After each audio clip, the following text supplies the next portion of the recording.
Everyone, SSC MTS का PYQ series का आज अगला क्लास है।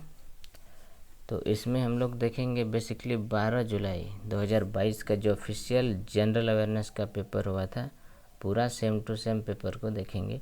करंट अफेयर्स के क्वेश्चन को हटा दिया गया है, बाकी सारा क्वेश्चन हम लोग देखेंगे। ठीक है, तो चलिए वीडियो को स्टार्ट करते हैं। आते हैं पहले क्वेश्चन पे। देखिए पहला क्वेश्चन क्या है।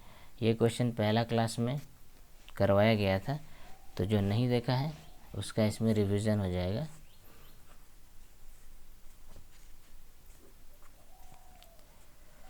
तो क्वेश्चन है, निम्नलिखित में से किस नृत्य को गोटीपुआ नृत्य के नाम से जाना जाता है?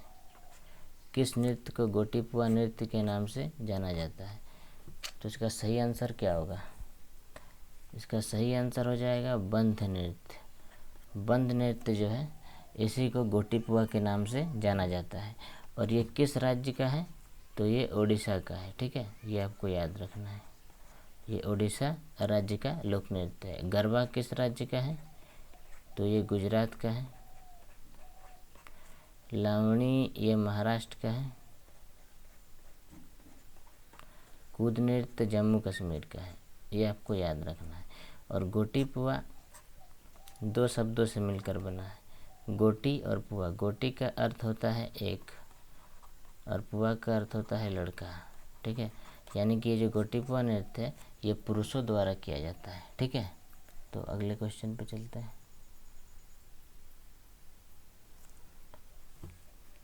अगला है, भारतीय संविधान के किस आर्टिकल में उल्लेखित है कि राष्ट्र भारत के पूरे क्षेत्र में नागरिक के लिए एक समान नागरिक संहिता को सुरक्षित करने का प्रयास करेगा? तो एक समान नागरिक संहिता ये किस आर्टिकल में है? तो आर्टिकल 44 में। ये इम्पोर्टेंट क्वेश्चन है। आर्टिकल 44 में एक समान नागरिक संहिता का उल्लेख है। और अगर आर्टिकल 40 पूछा जाए, ये भी पूछा हुआ है पीवाईक्यू में, तो ये है पंचायती संगठन, माने पंचायती राज संगठन। ठीक है, अनुच्छेद 40 क्या है? पंचायती राज्य संगठन। तो ये आपको याद रखना है। अगला क्वेश्चन देखिए, किस विशेष समय में जनता के बीच प्रचलन में रहने वाले धन के कुल स्टॉक को क्या कहा जाता है? इकोनॉमिक्स का क्वेश्चन है, ये इकोनॉमिक्स का है। किस विशेष समय में जनता के बीच प्रचलन में रहने वाले धन के कुल स्टॉक को क्या कहा जाता है? सही आंसर क्या होगा इसका? तो इसका सही आंसर होगा ऑप्शन डी, मुद्रा आपूर्ति। मुद्रा आपूर्ति इसका करेक्ट आंसर होगा। देखिए अगला क्वेश्चन है, ग्रैमी पुरस्कार जीतने वाले पहली भारतीय महिला कौन है? तो ग्रैमी पुरस्कार जीतने वाली पहली भारतीय महिला कौन है? तो इसका सही आंसर हो जाएगा तन्वी शाही। तन्वी शाही ग्रैमी पुरस्कार जीतने वाली पहली भारतीय महिला है। ठीक है, ये आपको याद रखना है।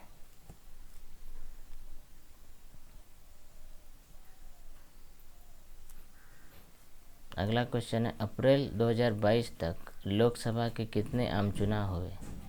तो अप्रैल 2022 तक कितने हुए? तो 17वीं लोकसभा में 17 हुआ। तो जो 17वीं लोकसभा हुआ था, कब हुआ था ये? 2019 में। ठीक है, 2019 में 7 चरणों में हुआ था। डेट अगर पूछा जाए तो 11 अप्रैल से 19 मई तक। ठीक है, 11 अप्रैल से 19 मई तक, 11 अप्रैल से 19 मई तक चला था। 2019 तक 7 चरणों में हुआ था ये 17वीं लोकसभा। इस बार अगर अपडेट करके पूछा जाए कि जुलाई 2024 तक लोकसभा का कितना आम चुनाव हुआ है, तो इस बार आंसर आपका 18 होगा। ठीक है, क्योंकि इस बार 18वां हो गया है। ये भी 7 चरणों में हुआ था। ये कब हुआ था? तो ये मई में, मतलब मई में स्टार्ट हुआ था। इसका रिजल्ट 4 जून को आया था। ठीक है,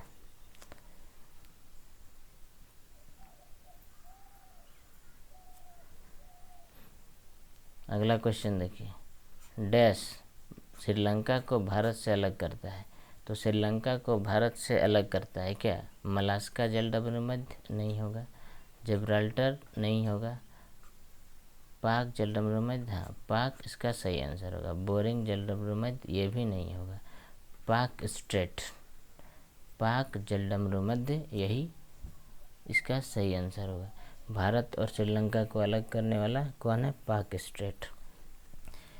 तो इससे कुछ और इम्पोर्टेंट पॉइंट आपको याद रखना है। देखिए, सबसे पहले अगर पूछे मिनिकॉय और लक्षद्वीप को मैंने अलग कौन करता है, इसको नोट कीजिएगा। मिनिकॉय और लक्षद्वीप, इसको अलग कौन करता है? तो 9 डिग्री चैनल। ठीक है, ये सब पूछा जा सकता है।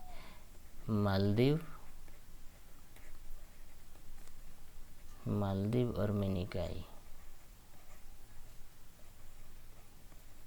इसको अलग कौन करता है? तो 8 डिग्री चैनल। ठीक है, और भारत और श्रीलंका का तो पाक जलडमरूमध्य, मिनिकॉय और लक्षद्वीप 9 डिग्री, मालदीव और मिनिकॉय 8 डिग्री चैनल। और अगर लघु अंडमान और कार निकोबार अगर पूछे कि लघु अंडमान और कार निकोबार को अलग कौन करता है, तो 10 डिग्री चैनल। ठीक है, तो ये तीनों आपको याद रखना है। और इंदिरा पॉइंट और इंडोनेशिया, इस दोनों को कौन अलग करता है? तो ग्रेट चैनल, ये भी आपको याद रखना है। ठीक है, चलिए अगला क्वेश्चन पे। अगला है, चोल प्रशासन में डैश गांव में सदन होती थी जो मुख्य रूप से ब्राह्मणों द्वारा बसाई गई थी। इसका सही आंसर क्या होगा? इसका करेक्ट आंसर हो जाएगा ऑप्शन डी, सभा। चोल प्रशासन में सभा गांव में सदन होती थी, प्रशासन में सभा होगा इसका सही आंसर। ठीक है, जो ब्राह्मणों द्वारा बसाई गई थी, इसमें जो बेसिकली था ना ये सभा, यही एक था, एकमात्र ब्राह्मणों द्वारा बसाया गया था। बाकी ये उर भी उसका हिस्सा है, लेकिन ये ब्राह्मणों का नहीं था। अगला क्वेश्चन देखिए, ये भी पूछा हुआ है और पूछा जा सकता है। ठीक है, और भी बहुत सारे हैं। निम्नलिखित में कौन सा गर्म जलधारा है? तो गर्म जलधारा कौन है? तो इसका सही आंसर होगा ऑप्शन डी। ठीक है, गल्फ स्ट्रीम। गल्फ स्ट्रीम जो है ये गर्म जलधारा है। और इससे इम्पोर्टेंट पॉइंट आपको याद रखना है कि ये जो गल्फ स्ट्रीम है ये गर्म जलधारा है और तेज अटलांटिक महासागर की धारा है।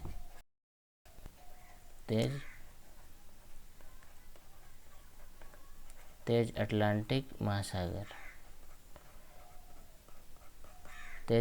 महासागर की धारा है। कहाँ पे है ये? फ्लोरिडा के छोर पर उत्पन्न होता है। ठीक है, इसका उत्पन्न कहाँ होता है? फ्लोरिडा के छोर पर। ये जो है ना, फ्लोरिडा के छोर पर इसका उत्पन्न होता है।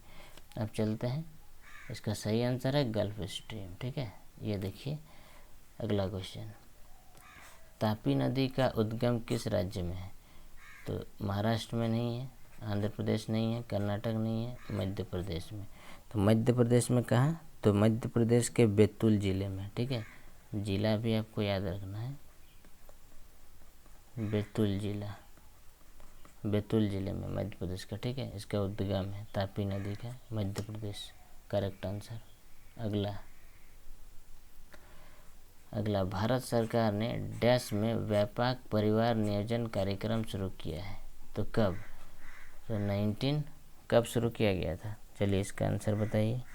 योजना ये सब पहल पूछा जाता है।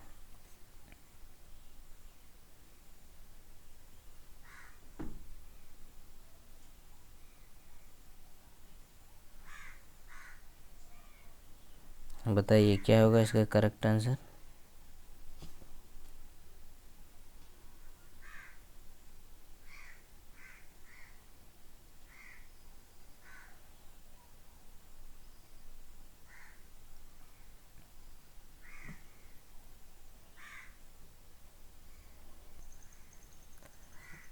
बताइए इसका सही आंसर क्या होगा?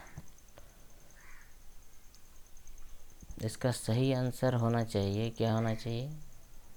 तो इसका सही आंसर क्या होगा? इसका सही आंसर होगा ऑप्शन सी, 1952। 1952।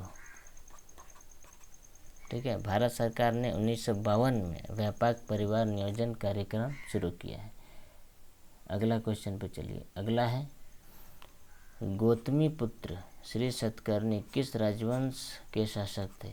तो इसका सही आंसर क्या होगा? चोल तो है नहीं, चेर भी नहीं है, पांड्य भी नहीं है, सातवाहन इसका करेक्ट आंसर होगा।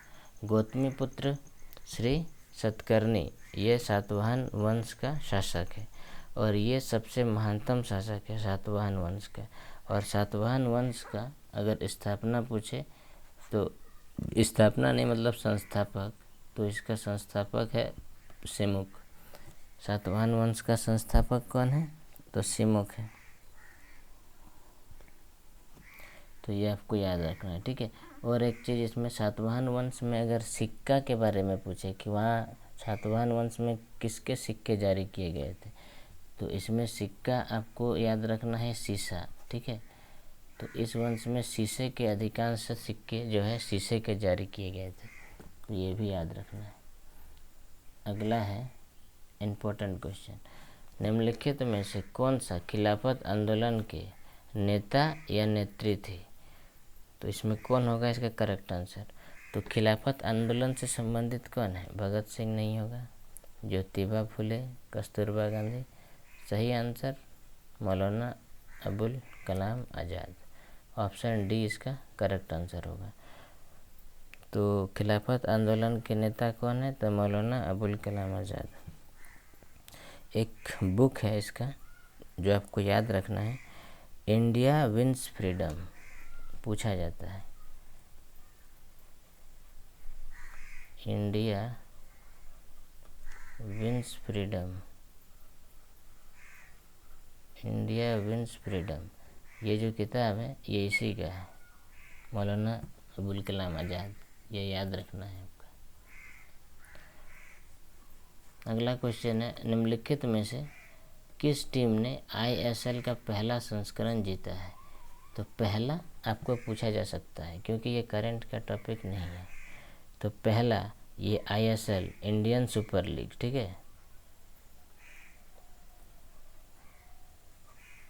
Indian super league. ठीक है, तो ये किस टीम, ये मैंने इसका पहला संस्करण कौन जीता है? सही आंसर होगा एटलेटिको डी कोलकाता। तो कोलकाता जो है इसका पहला संस्करण जीता है और इसका पहला संस्करण कहाँ पे हुआ था? तो ये हुआ था मुंबई में। ठीक है, ये आपको याद रखना है। मुंबई में इसका पहला संस्करण हुआ था। कब? 2014 में हुआ था। ठीक है, ये भी आपको याद रखना है। 20 दिसंबर 2014 को कहाँ पे? मुंबई में हुआ था। इंडियन सुपर लीग का पहला संस्करण जीता था एडिलेटिको डी कोलकाता। ठीक है, किसको हराया था फाइनल में? केरल ब्लास्टर FC को। केरल को हराया कौन? कोलकाता। फाइनल में यही दोनों खेला था, कोलकाता और केरल ब्लास्टर, याद रखना है। ठीक है, आइए अगला, नोंगक्रोम नृत्य उत्सव भारत के किस राज्य में मनाया जाता है? फिक्स क्वेश्चन है। उत्सव, लोक नृत्य, ये सब पूछा ही जाता है हर शिफ्ट में। तो ये जो नोंगक्रोम है, मैक्सिमम को बहुत किसी को ये पता होता है कि ये नोंगक्रोम नृत्य उत्सव भारत के किस राज्य में मनाया जाता है? मेघालय में मनाया जाता है नोंगक्रोम नृत्य उत्सव। और भी कुछ फेमस उत्सव आपको याद रखना है। एक है बेहदी, मेघालय से संबंधित। एनखलम, एनखलम है। साग सुकरा, साद सुकरा, ठीक है, साद सुकरा। वांगला महोत्सव, वांगला, वांगला महोत्सव। ये चार आपको याद रखना है, ये भी मेघालय के ही लोक ये महोत्सव है। चलिए अगला, शेर खान ने हुमायूं को किस वर्ष हराया था? तो सबसे पहले किस वर्ष हराया था, क्वेश्चन तो ऐसा है, लेकिन किस युद्ध में हराया था ये भी आपको याद रखना है। तो ये जो हुआ था ना, शेर खान ने हुमायूं को जो हराया था, किस युद्ध में? तो कन्नौज या बिलग्राम, दोनों सेम ही है। तो या तो कन्नौज बोलिए या बिलग्राम। तो कन्नौज या बिलग्राम की लड़ाई में हुमायूं और शेरशाह के बीच हुआ था। कब हुआ था? 1540 में, 17 मई 1540 को। ठीक है, किसके बीच? शेर खान और हुमायूं के बीच। तो इसमें हराया कौन था? शेर खान ने हुमायूं को हराया था। ठीक है, तो ऑप्शन डी इसका करेक्ट आंसर होगा। अगला है साइंस का। निम्नलिखित में से कौन सा रोग इंसुलिन की कमी से या इंसुलिन प्रतिरोध के कारण होता है? तो इसका सही आंसर होगा मधुमेह। ठीक है, मधुमेह इसका करेक्ट आंसर होगा। इंसुलिन की कमी से क्या होता है? मधुमेह। तो इसका सही आंसर हो जाएगा मधुमेह। और ये जो इंसुलिन की कमी से क्या होता है? मधुमेह। और ये कब होता है? जब शरीर में रक्त शर्करा या फिर ग्लूकोज, उसको ग्लूकोज भी बोलते हैं, उसका ठीक से उपयोग करने में असमर्थ होता है। मतलब शरीर जो है उसका ये नहीं कर पाता है, यूज़ नहीं कर पाता, उपयोग नहीं कर पाता है ब्लड शर्करा का या फिर ग्लूकोज का, जिस कारण से ये मधुमेह बीमारी होता है, इंसुलिन की कमी से होता है। और ये ये विटामिन बी की कमी से होता है। विटामिन बी की कमी से बेरी होता है, ये भी आपको याद रखना है।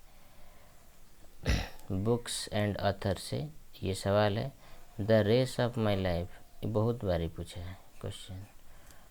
The race of my life, तो रेस से संबंधित कौन है? ऑप्शन एलिमिनेट कीजिए। तो रेस से संबंधित मिल्खा सिंह है और पीटी उषा। तो the race of my life ये मिल्खा सिंह का किताब है। ठीक है, ये आपको याद रखना है। The race of my life and autobiography, आत्मकथा किसकी है? मिल्खा सिंह की। सही आंसर ऑप्शन बी। अगला, श्वेत प्रकाश का अपने घटक रंगों में विभाजित होने की घटना, ये जो श्वेत प्रकाश है उसका अपने घटक रंगों में विभाजित होना क्या कहलाता है? तो ये वर्ण विक्षेपण कहलाता है। ठीक है, ये 10th के साइंस का क्वेश्चन है, फिजिक्स का। श्वेत प्रकाश का अपने घटक रंगों में विभाजित होना वर्ण विक्षेपण कहलाता है। आसान सवाल है, ये क्वेश्चन इम्पोर्टेंट है। 1857 का विद्रोह के बाद अंग्रेजों द्वारा किस मुगल शासक को देश छोड़ने के लिए मजबूर किया गया था? क्या होगा इसका सही आंसर? किस मुगल शासक को देश छोड़ने के लिए मजबूर किया गया था? तो इसका सही आंसर होगा ऑप्शन ए, बहादुर शाह जफर। बहादुर शाह जफर को 1857 के विद्रोह के बाद अंग्रेजों द्वारा बहादुर शाह जफर को देश छोड़ने के लिए मजबूर किया गया था। और 1857 का जो विद्रोह है ये कब हुआ था? तो ये 10 मई 1857 को हुआ था। ये फैक्ट आपको याद रखना है, ये सारे पूछा हुआ है। ठीक है, और इसका प्रतीक क्या था? तो का प्रतीक अगर पूछे तो कमल और रोटी। इसका प्रमुख कारण क्या था? ये जो 1857 का विद्रोह हुआ था उसका मेन रीज़न क्या था? तो उसका मेन कारण यही था कि जो चर्बी युक्त कारतूस है ना, इसका प्रयोग, यही इसका मेन रीज़न था। चर्बी युक्त कारतूस, ये चर्बी युक्त कारतूस का प्रयोग के कारण ही मेन कारण है इसका, ये जो 1857 का विद्रोह है। और इसमें आपको एक और फैक्ट याद रखना है जो कि पूछा हुआ है, मंगल पांडे। इसको फांसी कब हुआ था? तो 8 अप्रैल को। ठीक है, 1857, 8 अप्रैल 1857 में। ठीक है, तो ये 1857 से आपको कुछ फैक्ट याद रखने हैं। और जैसे कि आपको एक और इम्पोर्टेंट फैक्ट याद रखना है, तो जो महानायक हैं 1857 के विद्रोह का भारतीय नायक, जैसे बहादुर शाह जफर, इसका केंद्र क्या था? तो ये दिल्ली के थे, इसका केंद्र दिल्ली था। नाना साहब का कानपुर है, बेगम हजरत महल का लखनऊ है, झांसी की रानी लक्ष्मीबाई झांसी है, तत्या टेपे का ग्वालियर और लिकायत अली इलाहाबाद, बनारस। ठीक है, तो ये सब याद रखना है क्योंकि पूछा जाता है। जैसे एक मैंने इसी में अगले शिफ्ट में एक क्वेश्चन पूछा है इसी पे कि 1857 का विद्रोह में नाना साहब किस जगह का, मैंने नाना साहब मैंने डायरेक्ट बोला कानपुर का नेतृत्व किसने किया था। नाना साहब ऑप्शन में था, कानपुर का नेतृत्व किसने किया था, तो ये कौन होगा, नाना साहब। तो ऐसे करके पूछा जाता है। अगला क्वेश्चन, चलिए यही है लास्ट। तो आज की क्लास में इतना ही, लगभग 18-19 क्वेश्चन देख लिए हैं हम लोगों ने। अब अगले क्लास में फिर इम्पोर्टेंट क्वेश्चन लेके आएंगे। अगला सेट ये तो ये किसका 12 जुलाई का था, अगला 13 जुलाई वाला अगला नेक्स्ट क्लास में लाएंगे। ठीक है, चलिए तब तक के लिए धन्यवाद।